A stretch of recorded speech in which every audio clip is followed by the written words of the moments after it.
at Ashoka when Ashoka was just, a fledgling and ready to take wings. We designed the admissions process. We designed how outreach should be done in India, and it wasn't being done that way ever before. So it was all new for us. We were trying to break a lot of barriers. We did a lot of good work, and that actually changed the whole ecosystem here in India. A lot of universities came up then later inspired by Ashoka. And I did move on from Ashoka and worked with two others. What these three universities have done is really redefine admissions, redefine learning. And I think these are really fantastic places of higher ed here in India. And these are the ones which are really attracting students from all across the world. So really happy to be here and share whatever I've learned in the last decade. Thanks.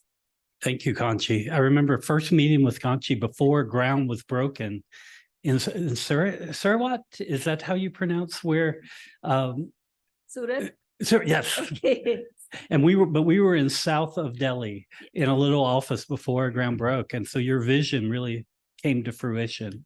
Suraj, your history and story. Maybe I don't even need the mic because my wife tells me I'm too loud. Lots of familiar faces, but for those who don't know me, I'm Swaraj Nandan. I'm the co-founder and director of KIC Universist. We're an organization that works with hundreds of universities on one end and 1,000+ schools on the other side, just trying to be a bridge. I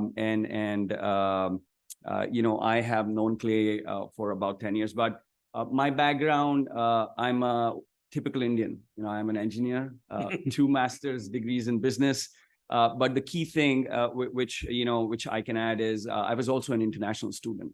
So I went to the US for my second master's degree almost 25 years ago. And then I was a banker for 10 years and then, co-founded KIC Universist to add value to the educational ecosystem. I'm also a man with irrelevant facts. And I think that's why I'm on the panel. I'm a data guy. I love to, if there's a piece of information, I just want to read it. And hopefully I'll try to bring it all together on the panel. Wonderful. And let's call them actionable insights. So we'll try to tie some of these key themes of what's going on in our field. As we close IC3, we've gotten into some very practical sessions. We're going to broaden it out a bit, but we still want you to come out of here, come out of the session with some strong, actionable insights from perspectives that are gleaned from this panel. So I'm going to take us through a few slides, and I'll go through them quickly because I want to get to the panel, but you will have access to all of these slides. And here are key points that through the slides I will make. I'll just hit upon the big topics that we're going through: a global rebound, but that's also a reboot. There's a reinventioning going on in terms of higher ed enrollment. So we'll talk about that. That we're not out of the woods yet. I mean, even though the pandemic has subsided a bit in terms of at least impact on higher ed and mobility, it's a continued, or the disruption is continuing, particularly community-wide burnout. And in some slides later, I highlight some of the writing by Angel and some podcasts that I think address the turnover, the brain drain, the imbalance that we're all seeing from this process, the overwork that's occurring. And then also what I loosely call, and this is a very American term, but I like puns, the tale of two Carnegie codes, that depending on the type of institution that you're at, you may be experiencing this disruption or this reboot in different ways. If you happen to be quite prestigious or on a coast, whether that coast is in India or the US or elsewhere, you're probably getting some of the best classes that you've ever had. Same with some high schools. But if you aren't as privileged, there's more struggle. And we're going to look at ways in which you can help move forward. But some key data, and like Suraj said, we both like data. This is from our colleagues at IIE, the Institute of International Education, and it's from Project Atlas. But in 2022, almost 6.5 million higher ed students worldwide had crossed the border to study. That's more than twice the number in 2007. Even though we saw a dip during COVID, of course, it's already recovered and on its way up. India is receiving a lot of students, not only India, but parts of South Asia. However, at least for now, it's still what I would say a emerging player. The established players, the US, the UK, Canada, and then France, Australia, even Russia, China and Japan also emerging there. But India is not quite on the list yet in terms of the number of students across academic levels. And again, you'll have these slides. About 1 million international students. So, and I promised Suraj I would contextualize this because I recognize we have a very global audience. But because we have very good data from the US in terms of open doors, I'm going to make a couple of key points based on open doors data. So we had about 1 million international students from more than 200 places of origin in US higher ed for last academic year that was studied. There's always a lag in open doors, keep in mind. But we had a pretty good dip during COVID. And even though we're recovering in the US, so from a US perspective, one thing to note is that all of you are here for undergraduate students primarily for IC3. We're talking about the connection between secondary schools and higher ed. That did not yet recover. Undergrads are down. Graduate students, for the first time in more than a decade, almost actually more than 15 years, exceed the number. So postgrad students in the US that are international exceed the number of undergrads. That's the key point. We've also seen huge dips in non-degree programs. So English language study is an example, but also our OPT, which is very important to South Asia. We'll go forward. China is declining. That's one reason for this, but it's still 1/3 of our enrollment for undergraduates. China is more than 1/3. India is the biggest growth area, but still only about 10% of our total. But after years of unparalleled growth, the number of new students from China fell pretty precipitously, whereas India was the saving point. Mobility to the US continues to rebound, and not just India, but South Asia, Pakistan, Sri Lanka, not as much Nepal, but Bangladesh also grew, and the number of new students. I wanted to note this because, again, I love data, and NACAC is one of the key sources of gaining consensus around factors in admissions and other priorities and decision-making points of higher ed.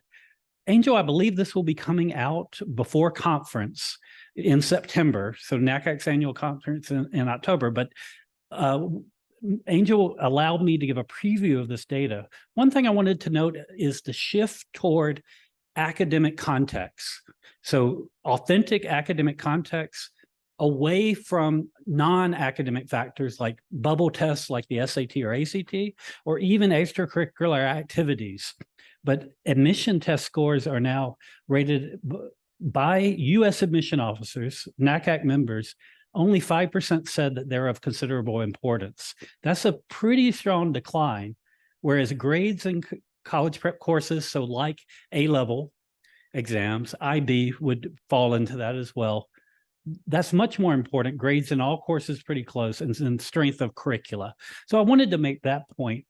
Again, how you're experiencing that is very different. This is from Common App. Even in a place like India, only about 40% of students from India who used the Common App submitted a test score. So there's a real change in how higher ed evaluates students.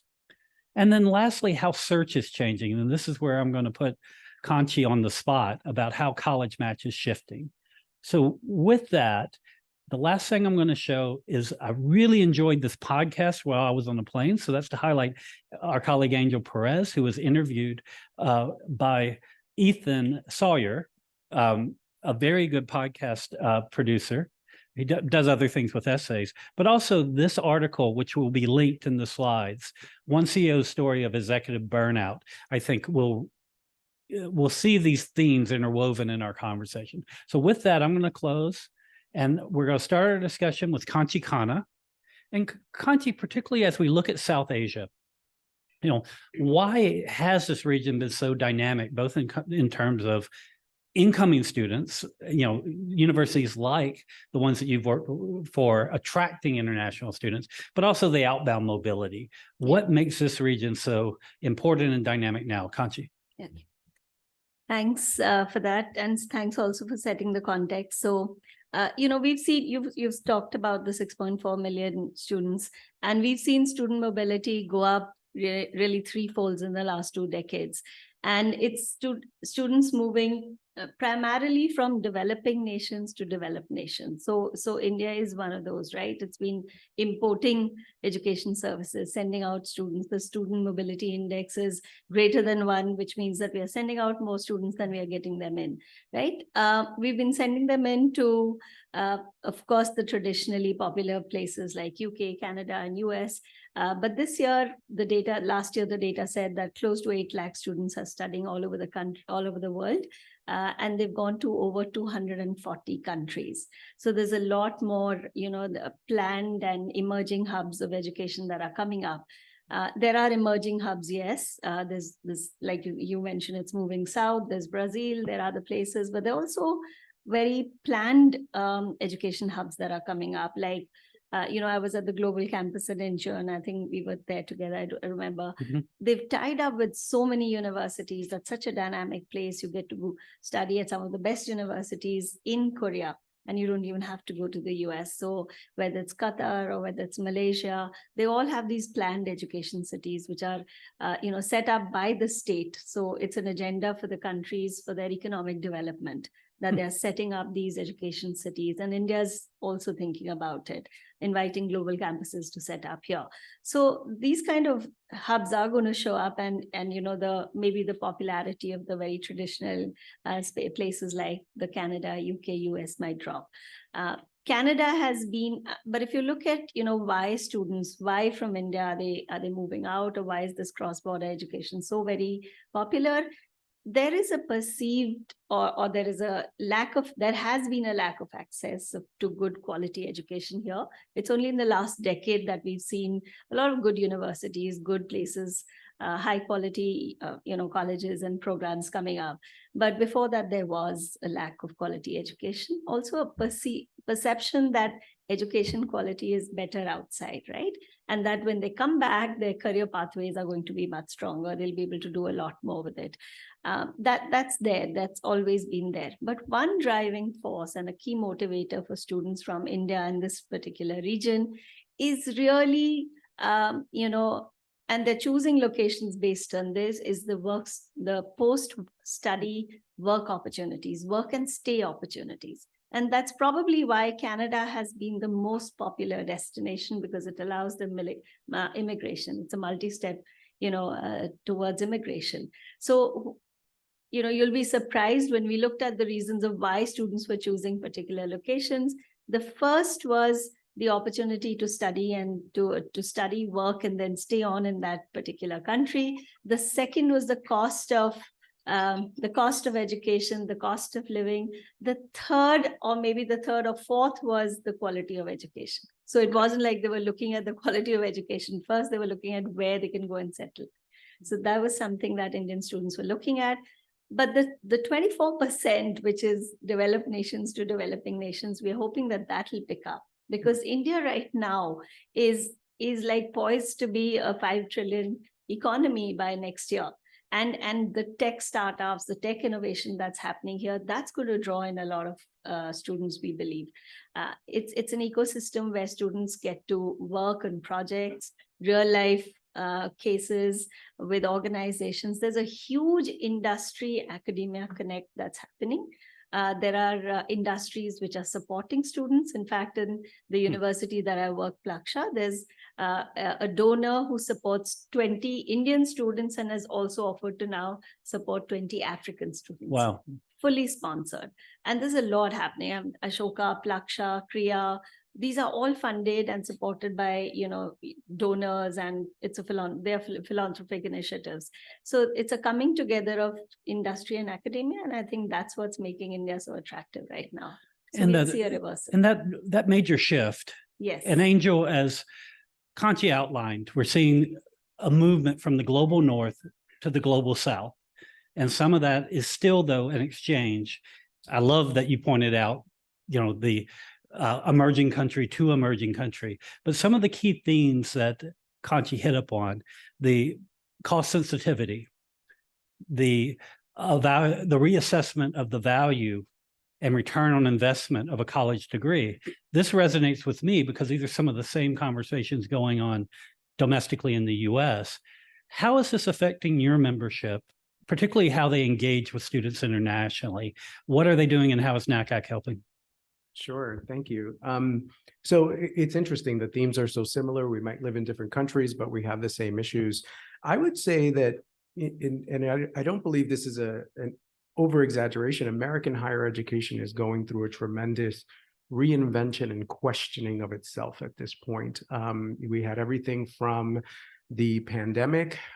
We had, and I'm not being political here, but there was a president named Trump, and there were lots of anti-immigration policies in the United States that had a very significant impact on the number of students that came to the United States. But there's lots that's changing. The way that we admit students are changing, but we're also facing a huge crisis when it comes to affordability, access to higher education. Colleges in the United States are the most expensive in the world. And so there's just lots of challenges that I think we're facing as a nation, and we're trying to question, what does the future of American higher education look like? And so how that sort of plays out for our members who, as I mentioned, are high school counselors and admission officers, all of the US and the globe, they're really grappling with those issues in ways that are incredibly challenging. I actually think this is one of the most difficult times to be an admissions officer. Kudos to my admission officer friends who are here today. It is one of the most difficult times because the pressures are extraordinary. They have extraordinary pressures to meet a class. They have extraordinary pressures to meet a financial bottom line.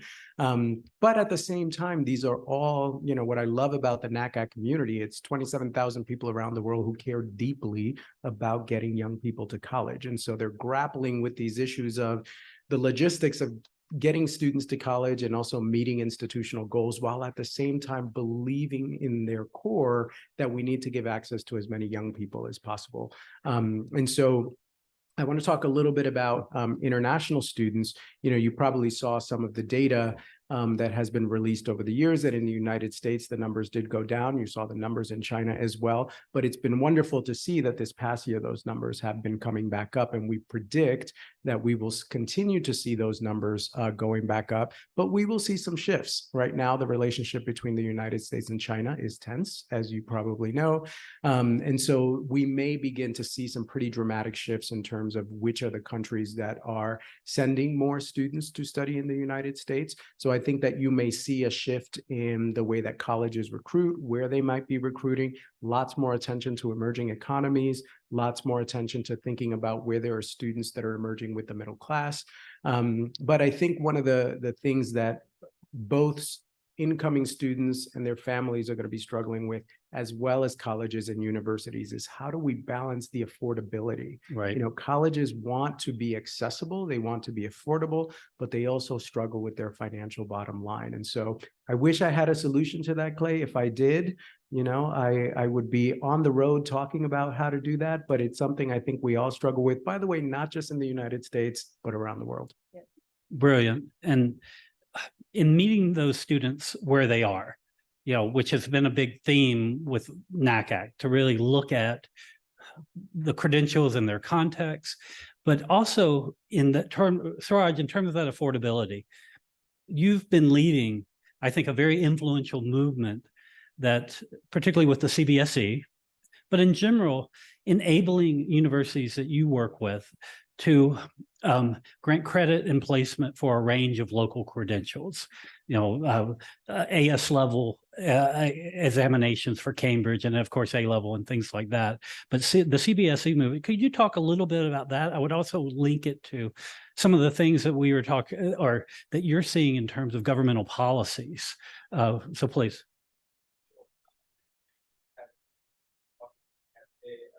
I don't know how many people were in the CBSE section.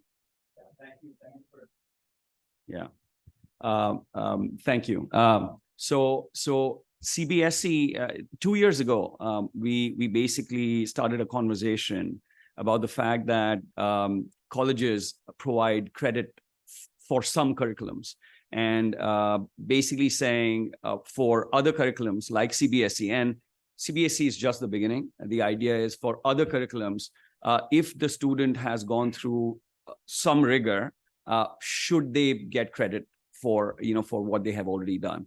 And, could they get advantage so that they don't have to repeat what they have already learned in school? That really channeled this. I'm really happy to share that over the last 2 years, and a lot of conversations later, we have CBSE and a bunch of universities on the same page where and this is right now focused on US higher ed. And we've been working with the UC systems. Office of the President, and also the California State University institutions. We have Northeastern as a part of the consortium. We have Arizona State University, some of the largest universities in the nation. We have basically Northeastern had done something like this in 2019. So what we have been able to do is show the results to the other institutions so that we can start having conversations internally for them to start giving out credits to these CBSE students if they have met some level of rigor, in the subjects that they have taken. So just summarizing what happened yesterday, essentially starting this fall, 8 California state universities are intending to provide about 30 credits, a max of 30 credits for students for the CBSE programs that they've already taken. So that's a beginning. That's going to be a pilot program. Shankar has promised me that over the next few days, he will speak with the other 15 universities in the consortium to see if they would want to join. University of California systems, this is also at the Academic Senate and is being discussed there. CBSE, so again, you have to understand, we are talking about governmental organizations, we're talking about large consortiums of universities, and these are huge ships. It takes time for us to move them. But happy to report that we've been able to have that dialogue, and looks like we are bringing it to implementation.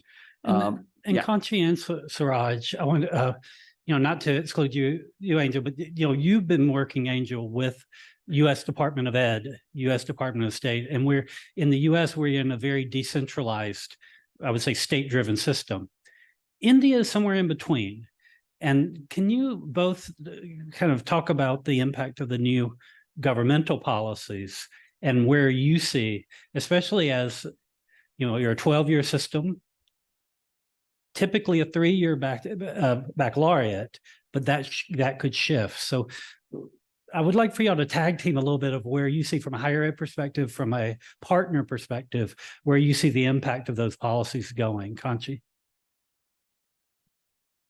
Yeah, so the NEP is very, very progressive, and it's allowing a lot of freedom and flexibility to students. They can come in, they can enter in, study for a year, go out with a diploma, study for 2 years. So there's a whole lot that's been laid out over there. I think the challenge is going to be in the implementation. I don't think the universities, the higher ed, or the schools are ready yet to take on this kind of flexibility, because this will require a lot of resources and a lot of restructuring of how they function. And we know that it's very difficult for traditional and older universities and organizations to sort of restructure themselves and to accept these realities. But new age universities, yes, that have come up now are more open to it, and are allowing these things, are allowing students to come in, transfer, take credits, go to other places, sort of very self-directed, and students planning their own academic journey and picking up whatever they can from wherever they can. I think that's what's going to be the most exciting part for students. Suraj, how do you bridge this to college match as you're working with universities from around the world? So from a college match, I think in college match, that's a broad term, right? It means different things to different people right now. Even from a technology standpoint, students are using different tools, if you may, to get to that.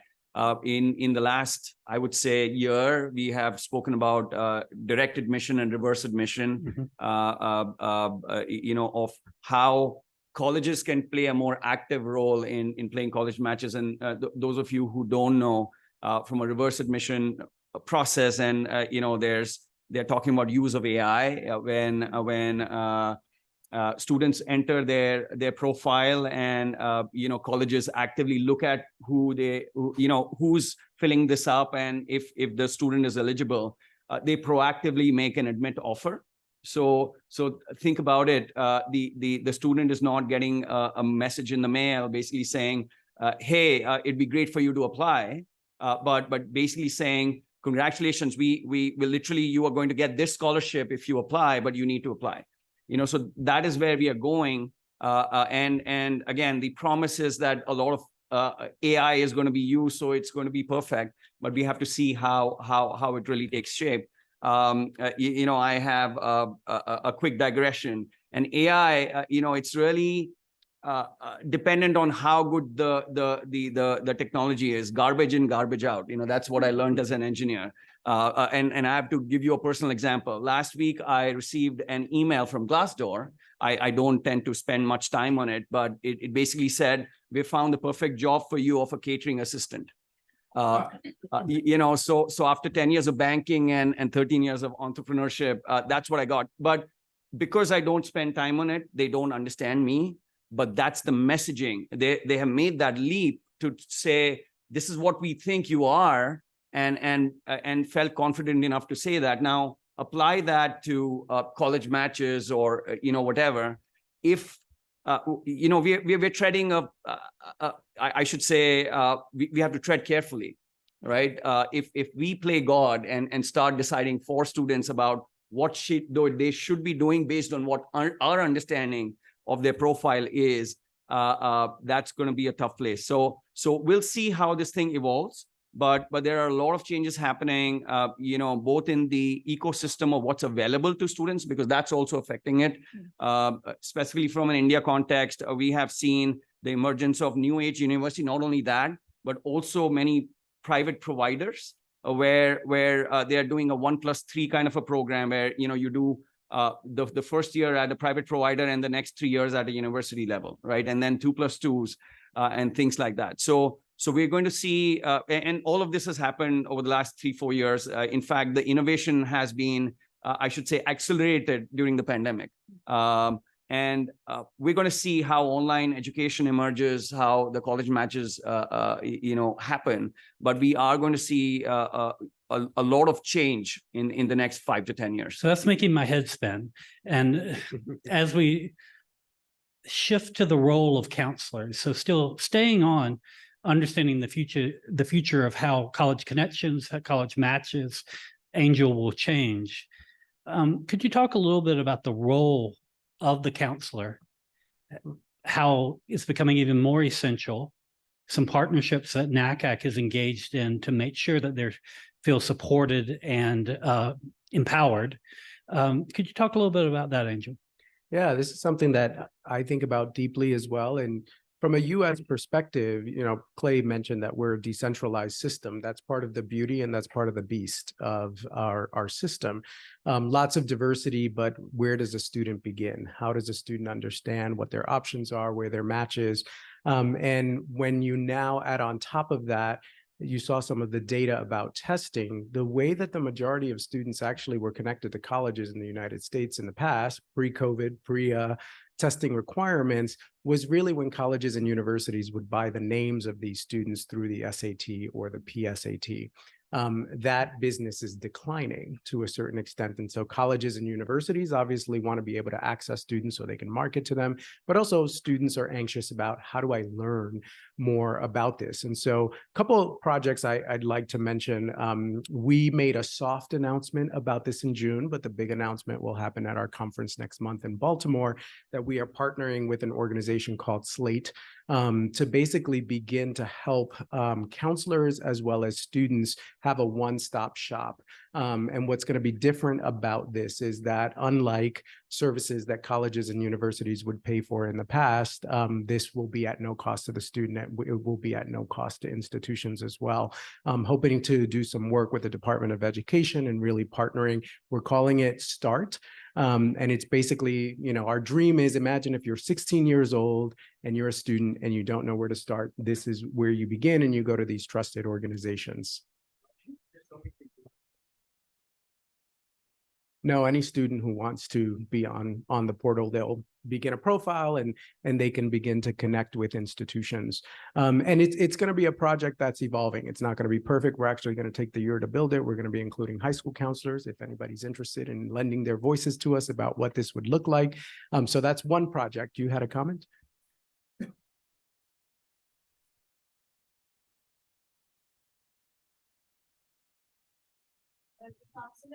Yes. Two profiles, and they're very well deserving, but then they could not. So to both of them, they could secure around 80 to 90% of scholarships from US universities, but they were still humble enough. From those humble families, they could not even afford the rest of it. And I see a lot of students who are deserving, who are intelligent, and who really is going to be an asset to economies both ways, for countries both ways. So it's going to be a very important thing that we have more dialogue, open dialogues between the counselors who are recommending those students and the ones who are considering in those countries. So that can really make it I more love that you brought that meaningful. up So, because that's exactly why we're going to be. and we are very much there to support in any ways we can. Yeah. Thank you. Thank you. And that's exactly what we plan to do, is include counselors in helping us to build it, but also that counselors will have access to the list that students are building, for example, behind the scenes. So trying to use technology, trying to use AI, but also to use it. In the United States, we actually do a lot of college fairs all over the US. And so that, imagine if a student was, I'm going to choose Michigan because I know he studied at Michigan State. If you were sitting in Michigan and you were a student filling out the profile and it pops up, did you know that NACAC is having a college fair in your town? And you already registered for it because you're part of the system, right? So using emerging technology to get us there. The other thing real quick before I move on is we've also partnered with an organization called the College Guidance Network, and we've been providing a lot of video content for free to students, families, and counselors.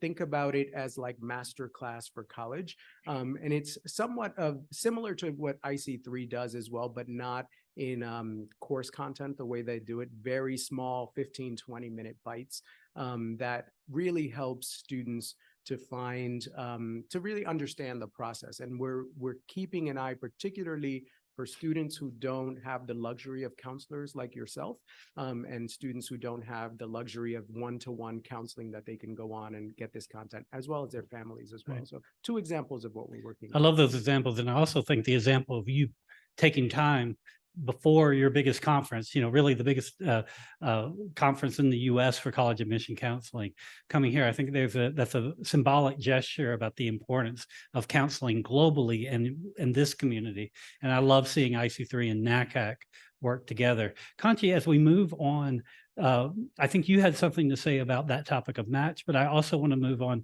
to how you view inclusion and maybe some of the, some of the similarities, but also distinctions of how in South Asia, you look at that term inclusion, diversity, access, and how your universities have, tried to advance that and wrangled with colorism, colonialism, caste, all those things. Could you talk a little bit about that before I turn back to Angel to give a U.S. perspective?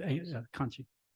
So for the earlier conversation, I just wanted to say that it's not just counselors, and it's not just admissions officers, not just these platforms, but it's also the boards that are coming together. In the recent past, I've had the IB board reach out to me to put up my profile there. I've had Shameen talk to me about putting up our profile, Plaksha's profile on the Cambridge website. So the student has to get it from a credible source, what they believe is a credible source, and where they know that their interests are really looked out for. So it's important for all of us to come together to be able to provide those services to those students. And it shouldn't be dependent on how much they can afford, what kind of services they can afford. So it's great that these are going to be free and open sources for everyone to use. That's very important. And that's great for a university, for a place like India. And ma'am, I think, was trying to express just that there are excellent students who are not able to afford. So when I look at universities like ours, we are actually priced very high as compared to the rest of the Indian universities and colleges and programs, right? And we've been struggling with this as well. I absolutely resonate with you when you say that there is financial sustainability at one end, and there's also that desire to get in, in diversity and to get in diversity, not just of thoughts and interests, but also economic, socioeconomic diversity. And that's where we've struggled too. It's been an uphill task for us to fundraise for these students. And sometimes, donors would come in and say, you know what, I want to fund a girl from a tier 2 city. But what about the boy from the metro city who can't afford it either? So it's been tough for us to get that kind of funding. But I think we just have to continue to do that. And philanthropy is a very new word in India. And we really need to get that going. We need to work towards that to be able to support this kind of inclusion and diversity here. And you spoke about caste. I mean, there are so many different kinds of, levels at which there is inequality in India. It's not even funny. So, giving them access, giving them that comfort that they can be here and they're accepted, their voices heard. I think that's what universities and higher ed and also obviously the schools need to put in place so that they're not isolated. They're not just a group of fundraising stories, but they're actually a part of the cohort, very well integrated into the class. Absolutely. And I've loved seeing the interaction between Indian, South Asian higher ed and their counterparts in places like the US, Canada, UK. I remember you sharing at one point, and I believe it was at a previous institution, let's say Ashoka, but that you were not only funding for some of your most needy students through graduation, but 2 years after, in order for those students to fully partake in opportunities for advancement, in careers where they didn't have to necessarily make a full salary, that they could explore in internships and things like that. A colleague, Stu Smil of MIT, heard that, and he's now trying to implement it at MIT for their lower income students in the same way, that their richer students would have the opportunity to kind of explore, whereas their poorer students have to do that. The other example I will give that Kanchi really had a very strong impact on is in the US, we use a term like women in STEM. We want to isolate and elevate women in STEM. There's plenty of women in STEM in India. However, they weren't being elevated to leadership. And so you were implementing a lot of programs to make sure not only were they in that discipline, but they were being accelerated into leadership opportunities and research opportunities that were often kind of quietly discriminated against. Now, Angel, as far as, and then we're going to move on to questions where we have 3 more minutes until we get to questions. So it's right. What's that? Keep it brief. Well, yeah, but it's a complex question because I know that you're going to mention our Supreme Court. But did something happen with the Supreme Court in America? So the US in many ways has been a bellwether in terms of higher ed as advancing inclusion. NACAC is providing a lot of resources. How does this relate to our global audience? Yeah, so just I was joking, but because it's been a big part of my life this past year, but not everyone across the globe knows that the Supreme Court in June struck down colleges and universities' ability in the United States to use race as a factor in college admission. This is a seismic shift for many institutions throughout the United States. And there's a huge concern about whether or not the future enrolling classes are going to be diverse. But the message I would like to leave everyone with, because I've been doing a lot of work with not only the Department of Education and the White House, but college presidents all over the United States, we are not giving up on the mission of institutions. And most institutions in the United States are very committed to having diverse classes domestically from the United States, but also from all over the world. So that is a battle that we are going to continue to fight, despite the fact that some of the tools that we used in the past have just been taken away. But the other piece is, I always think about, even though we have these challenges, what are the opportunities? And I do think there's incredible opportunity here. Institutions do consider international students from all over the globe diverse. And I think the part of the conversation that's growing in the United States is also diversity within diversity. I still remember I was on a college campus 3 years ago. My students from India would say to me, "Can we have students who are not just from Delhi and Mumbai? We want some students from Hyderabad, and we want students from Pune." And we took that very seriously. So there's also a growing movement in the United States on college campuses of students who are maybe from a particular region of the world, but diversity within diversity, which I think is incredibly important as well. Was there something else you wanted me to focus on? Absolutely. And even economic diversity. Lee Coffin, when he moved from Tufts, a leader, very strong leader in international admissions, came to Dartmouth, and now Dartmouth is meaningful need for all international students. That's not the norm, but the fact that even post-pandemic, we're seeing that kind of flexibility, generosity means that there is a priority toward diversifying, not only toward country, color, but also economic diversity. Yeah, and I would also, again, because I live through an optimistic lens, one of the things that I think is really exciting, if you are a young person today, you have never had so many options. I mean, it's incredibly exciting how many options you have. The other piece, from a US lens is there are so many institutions. And I think given some of the challenges that we are having demographically in the United States, the high school age population is actually decreasing. So we need international students. We want international students. So there's this huge opportunity also there for students to really expand the kinds of institutions they've considered. I know many of you as counselors, you're struggling with the brand, right? They only want to consider the top schools, but there are just so many wonderful institutions across the United States that would be delighted to welcome these students. And the cost of living is also often smaller, so lower, especially in some of the smaller cities. I just wanted to add on to what Angel said, because demographically, it's important for us to understand what's really happening, right? From a global context standpoint, we're talking about a decreasing college going demographic in Europe and Americas. And Japan and right. In fact, at a pre-conference workshop, I showed some data that even by 2050, so the data was 20 to 24-year-olds, close enough, right? 50% of the world's demographic is going to be in Asia. And by then, Africa would have become 33%. So 83% of the world's demographic population, or what typically we talk about, is going to be in these two continents. So it's so important. And, you link that to diversity inclusion. India is also from a tier 2, tier 3 city. Those are really booming. That's where the growth is going to be. That's where the new schools are coming up. In fact, you should look at the Ernst & Young report that spoke about, where's the 0 to 20 age group, and where are the new schools that have come up since 2001. And you have this fourth quadrant, and you'll see all the Lucknows, Indores, Bhopals of the world that are out there, because that is where the action really absolutely is. Absolutely. And from an access standpoint, now bringing it back to diversity and access, those students, universities never used to go there. So it's not only access in terms of, the socioeconomic access standpoint, but it's also information, right?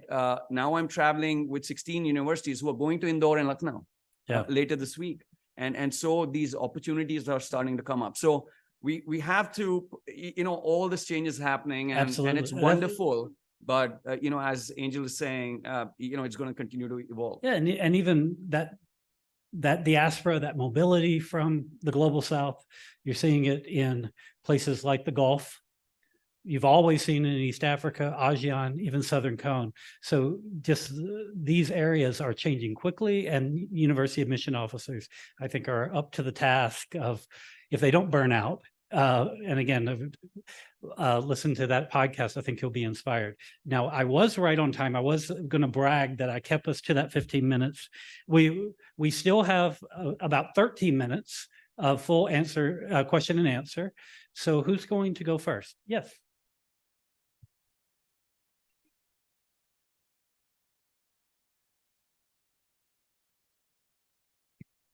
This may not be a question you have an answer to, but what we all hear in the US is kids want to stay. They want to get a little bit of extra money back. They want to experience. So can you talk about NACAC's role maybe in advocacy for what, in my opinion, we need the most, which is more strength for OPT and actually transition to H-1B so that companies will take the students because it's not a gamble for them to stay on and have the H-1B. Are you seeing any of that work in NACAC? Can you tell us about how you maybe can support us in that way? A great question. Can you remind me your name and institution? Sorry, Nicole Bensley, University of San Francisco. Thank you. Cool. Thank you. So I love that question, and it's exactly where we are headed. I'm actually delighted to report that we just hired a director of advocacy, and he came out of the Biden-Harris administration. And one of the things that we're going to be focusing on is how we advocate with the administration around international student flexibility. I'm using that big umbrella term. Lots of conversations about visas as well and flexibility there, but we know that that is such a huge part of the barrier to getting students to consider studying in the United States, given that they want to stay and they have some of those areas. If you come to the NACAC conference, you might be able to ask the Secretary of Education yourself, because he has confirmed that he is going to do a fireside chat with me at the NACAC conference, and we're excited. By the way, this is a preview. No one really knows about this yet. You'll hear about it next week. Surprise. But you know, launched the announcement here at IC3. I launched the announcement at IC3. My staff's not going to be happy with me. But you know, what I'm really excited about, though, more of an umbrella term, is this presidential administration is a little friendlier to NACAC and college access issues, and they have invited us in to be advisors for them. We have advised them a lot around the recommendations they have released post Supreme Court. And so we feel like we have their ear. So this is our moment, and I will take that back specifically because I know that's a big one. Other questions? Yeah. Nikunj from Michigan State. I think just following up on that question, this is for the Indian universities. With rising challenges with immigration and the investments individuals make in the United States, God forbid we have Trump again in office next year. What is the Indian university system trying to do to increase diversity? And I don't just mean socioeconomic, but even in terms of gender stereotyping, in terms of sexuality, in terms of being a place for everybody to come in and study. Because I believe we'll see a trend of immigration policies going from worse to even worse if Trump came in, and students not wanting to travel all the way just to get an education degree out there. I think there's been thanks. There's just been the mushrooming of institutions here, which are very, very progressive in the way they are functioning, and the conversations are very positive. The things that we're talking about are very, very healthy.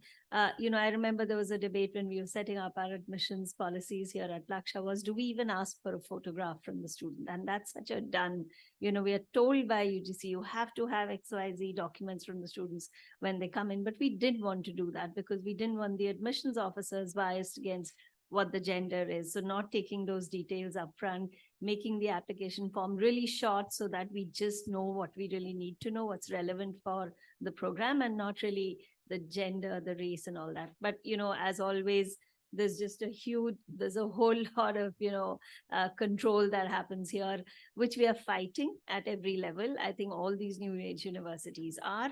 And if you do happen to visit our campuses, you'll realize how very inclusive we are. You know, there's, you know, just from infrastructure point of view, yes, you know, accepting students who may not want to disclose their gender, who may want to be comfortable in certain dorms. So not just the infrastructure, but also the way they're being treated on the campuses. The faculty that come in here are generally people who have worked not just in India, but are, you know, have worked, have researched, have been scholars all over the world. So they know what the international standards are, and those are being put in place. And like I said, these few handful of universities, like 5 years back, I could count them on my hand. Now there are many more because this is inspiring a movement.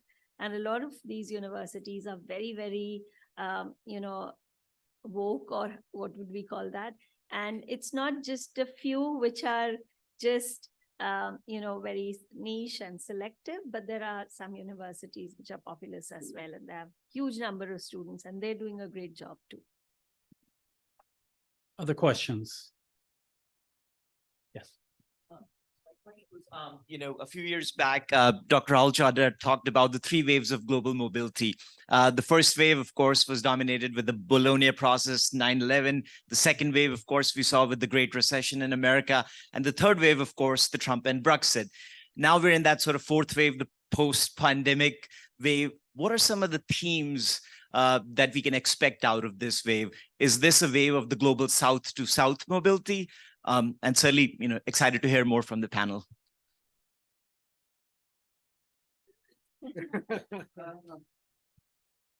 It's going to depend, right? There are a lot of things that are happening out there. We heard about what if Trump happens, right? There's another interesting thing that I want to just touch upon, right? And I'm going to digress again. This morning on my engineering college group, there were people that were congratulating two people. One who is a professor at IIT Bombay. His mechanical engineering department actually produced some of the software that went into the Chandrayaan yesterday.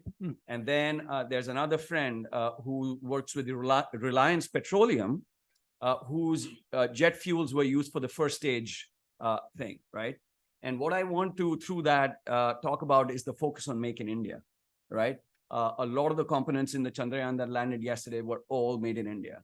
So there is a focus for the global south of changing everything. The current administration, which right now looks like will come back in the power because we have elections here in India also next year, will want everything to happen in India. And they want, in fact, foreign universities to come into India and set up so that the Indian students can actually get access to the same level and quality of education at a much affordable price. So a lot of these things are happening. The immigration thing that the gentleman spoke about. I was in a meeting in Canada 10 years ago when there were government officials who basically said, we want, universities, bring these students. We want them to come here and stay here. And they have delivered in the last 10 years.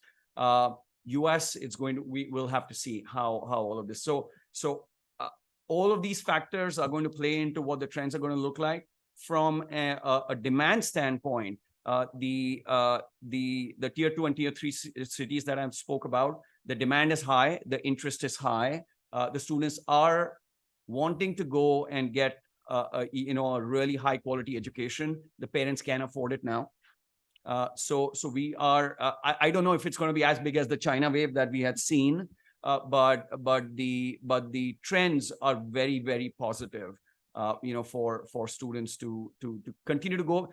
Basically, think about it. The India demographic with half the country under 30 years of age, there's a lot of need, with education institutions in India, higher ed in India and higher ed abroad. And all of it is going to continue to happen.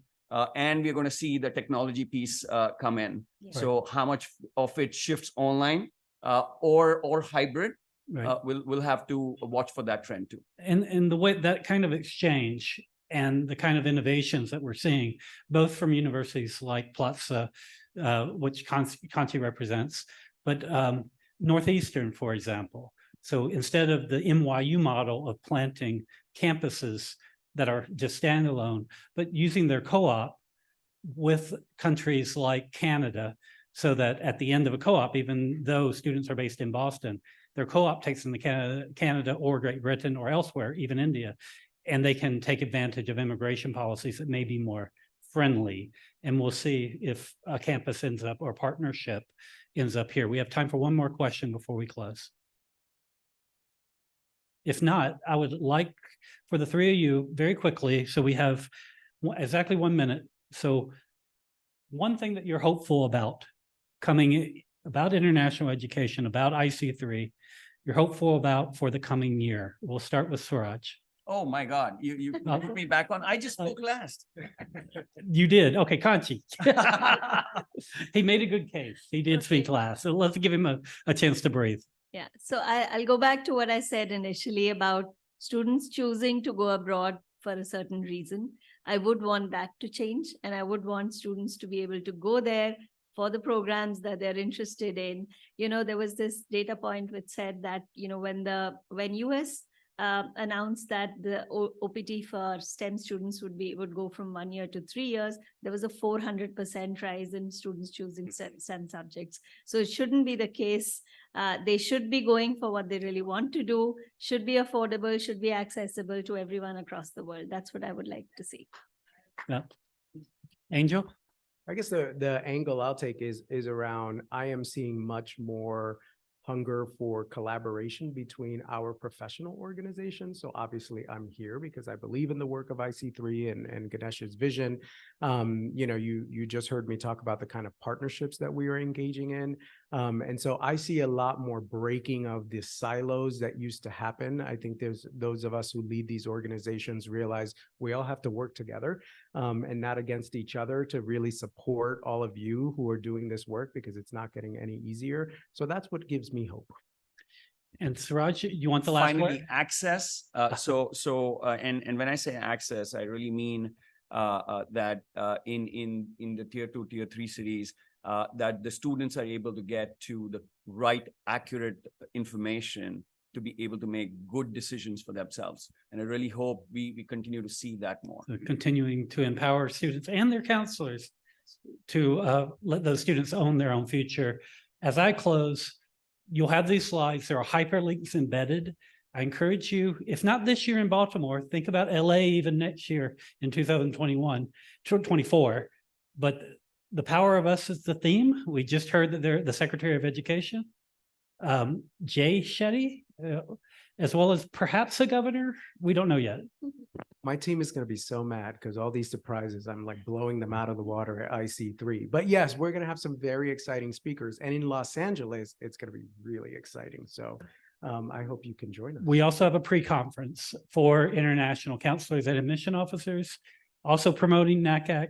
Please don't tell Ganesh that I was promoting things, but these are resources. Murphy told me to promote the professional certificate. And we will have and not just US universities, any university around the world is able to join our NACAC Global Universities Fair. It's in partnership with Northeastern in London. It's right before our partner organization CIS's conference in Dublin. So I encourage you universities to think about, you can still sign up for that. And with that, thank you. And please give my panelists a hand. Thank you for being engaged. Our contact information is also embedded in the slides. Thank you.